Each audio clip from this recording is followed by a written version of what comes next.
नमस्कार दोस्तों, आज इस वीडियो में हम आपको सिखाएंगे कि किस तरह से आप हाथों से भगवान श्री नारायण की मूर्ति अपने घर पे बना सकते हैं। बिल्कुल घर में रखे हुए कलश का इस्तेमाल करके, फूलों से, आभूषणों से, जिस तरह से हमने भगवान श्री नारायण की ये मूर्ति बनाई है। तो पूरा वीडियो ज़रूर देखिएगा दोस्तों। बिल्कुल ही इको फ्रेंडली तरीके से हमने बनाया है। दोस्तों आइए जानते हैं कि हम दो कलश का इस्तेमाल करके किस तरह से अपने घर में माता लक्ष्मी, या जिस तरह से आज हम सब बनाने जा रहे हैं भगवान श्री विष्णु की मूर्ति, किस तरह से बना सकते हैं। हमें कई बार लगता है कि हम अपने घर में मूर्ति की स्थापना करें, लेकिन विशेष अवसर पर मूर्ति की स्थापना करना मुश्किल होता है। तो हम खुद ही क्यों ना अपने हाथों से बनाकर उनकी स्थापना करें और तन मन धन से उनकी सेवा करें। और इस तरह से अगर आप मूर्ति बनाते भी हैं, तो आपके घर में ही जो कलश हैं, उनका आप इस्तेमाल करके मूर्ति की संरचना कर सकते हैं और ना ही उन्हें विसर्जन की ज़रूरत होती है। और इस तरह से आप एक इको फ्रेंडली वे में भी, एक इको फ्रेंडली तरीके से आप मूर्ति बना सकते हैं। ना ही हम प्लास्टर पेरिस का यूज़ करें, ना ही क्ले का।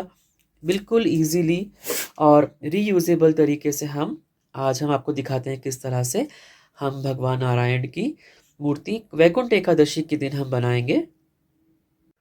तो सबसे पहले आपको चाहिए दो कलश, या आप जितना भी हाइट बनाना चाहें इस तरह से आप कलश ले लें। हमने बिल्कुल पीतल के दो कलश का इस्तेमाल करके ही हम हमेशा जब वरलक्ष्मी माँ की मूर्ति बनाए तो भी हम इस तरह से ही हम कलश एक के ऊपर एक रख करके और चावल भर के माँ वरलक्ष्मी की मूर्ति बनाते हैं।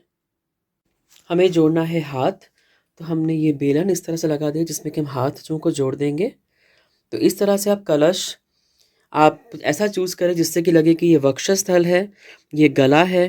तो इस तरह कलश अगर आप यूज़ करते हैं दोस्तों, तो कोई भी आप जो है एक घर में अपने टेम्परेरी एक मूर्ति की संरचना आप इस तरह से कर सकते हैं।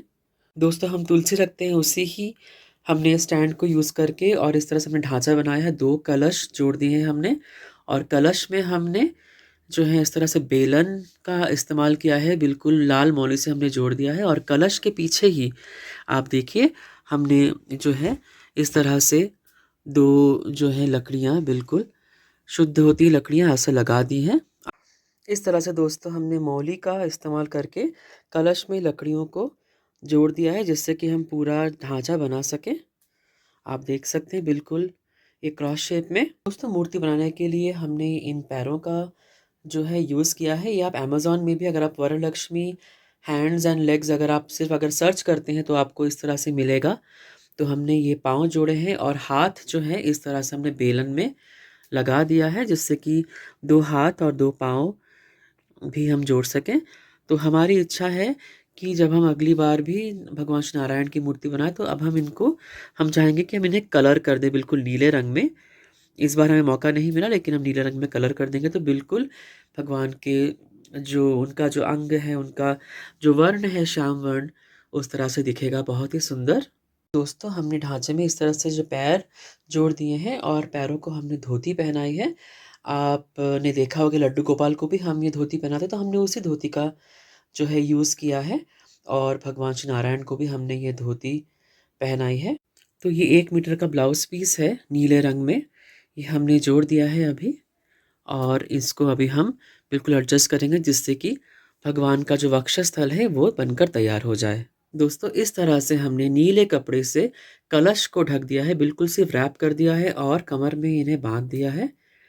क्योंकि भगवान का जो वर्ण है वो नील वर्ण है, श्याम वर्ण है, इसलिए हम नीले कपड़े का हमने यूज़ किया है। और हमने धोती हमारे पास रेडीमेड थी, धोती को ही हमने यूज़ करके ऐसे इस तरह से हमने जो चरण है वो जोड़ दिए हैं और दो पिन्स हमने लगा दिए हैं।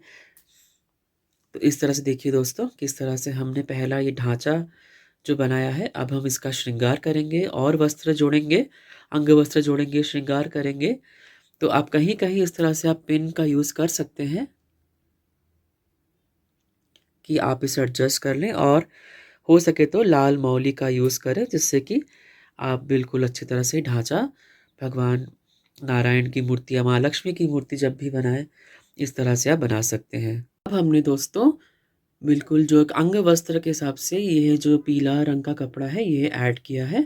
ये इस तरह से जोड़ दीजिए और हमने पिन की मदद से बिल्कुल से फिक्स कर दिया है दोस्तों, आप देख सकते हैं। तो चरणों के साथ में हमने इस पीले कपड़े को जैसे भगवान श्री महाविष्णु का अंग वस्त्र हो, इस तरह से हमने ये जोड़ दिया है। तो बिल्कुल लग रहा है जैसे कि भगवान श्री नारायण ने वस्त्र धारण किए हो पीतांबर। कलश में ही दोस्तों हमने, क्योंकि ये जो हमने लकड़ी ऐड की है इसके हिसाब से हम आभूषण ऐड कर रहे हैं।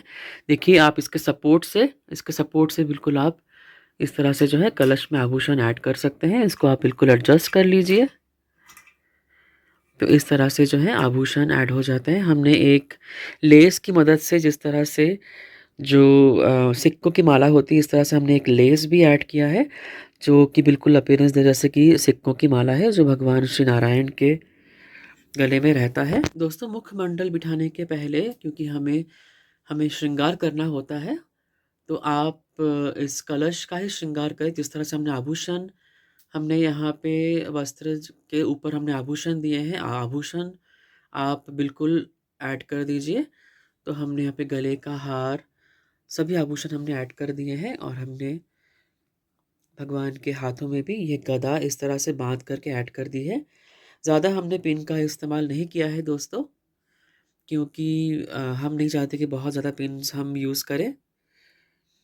तो इस तरह से हमने जो पहले लकड़ी लगाई थी इसका यूज़ करके हमने वस्त्र ऐड किए हैं और आभूषण भी ऐड किए हैं।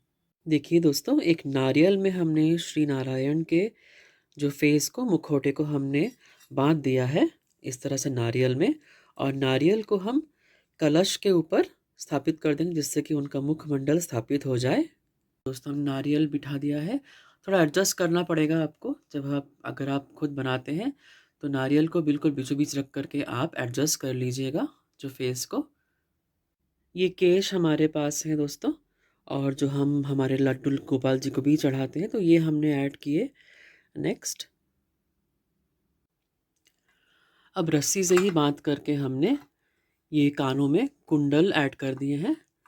ये कुंडल जिस तरह से आप देख रहे हैं बिल्कुल रस्सी से हमने बांध दिए थे, तो इस तरह से हमने ये ऐड किया है।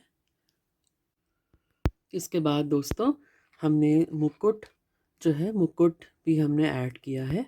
तो धीरे धीरे दोस्तों एक एक करके आभूषण जोड़ के, मुकुट जोड़ के एक और हमने इस तरह से हमारा कंप्लीट लुक जो है ये भगवान श्री नारायण का बन गया है। हमने उन्हें फूलों की माला से सुसज्जित कर दिया है और विराजमान किया है पास में माता महालक्ष्मी को और माता पद्मावती को। श्री गणेश जी भी विराजमान हो चुके हैं और हमने इस तरह से पूजा की तैयारी अपनी पूरी की। तो आप देखिए दोस्तों, माता पद्मावती महालक्ष्मी के साथ श्री विष्णु महाविष्णु जी किस तरह से सुंदर सुसज्जित होकर के हमारे घर में विराजमान हैं। और देखिए हमारे लड्डू गोपाल जी को, राधा रानी जी का भी श्रृंगार हो चुका है। तो आप बताइएगा दोस्तों कैसा लगा हमारा श्रृंगार, और आपको अगर ये वीडियो पसंद आया तो ज़रूर बताइएगा दोस्तों। एक बार फिर से दिखाते हैं आपको कंप्लीट लुक। तो हमने एक कागज़ से शंख बना के जोड़ा है, क्योंकि शंख, चक्र, गदा और पद्म भगवान श्री नारायण के हाथों में रहता है। तो ये कंप्लीट लुक बिल्कुल इस तरह से सुंदर दिख रहा है। और हमने फूलों को जोड़ करके पूरा श्रृंगार कर दिया है। फूल जोड़ते ही अगर कोई कमी भी हो तो वो बिल्कुल छिप जाती है दोस्तों, और मूर्ति बिल्कुल सजीव हो जाती है। तो दोस्तों ये है हमारा कंप्लीट लुक। दिए प्रज्वलित हो चुके हैं और हम पूजा के लिए अब हम तैयार हैं। तो थैंक यू दोस्तों पूरा वीडियो देखने के लिए। आशा है आप भी इस तरह से, आपको प्रेरणा मिली है, आप भी पूजा इस तरह से कर सकते हैं। दोस्तों मुझे पूरी आशा है कि आपको यह वीडियो पसंद आया है और आप इस तरह से अपने घर में भी भगवान की संरचना करके खुद ही आप उनकी पूजा कर सकते हैं।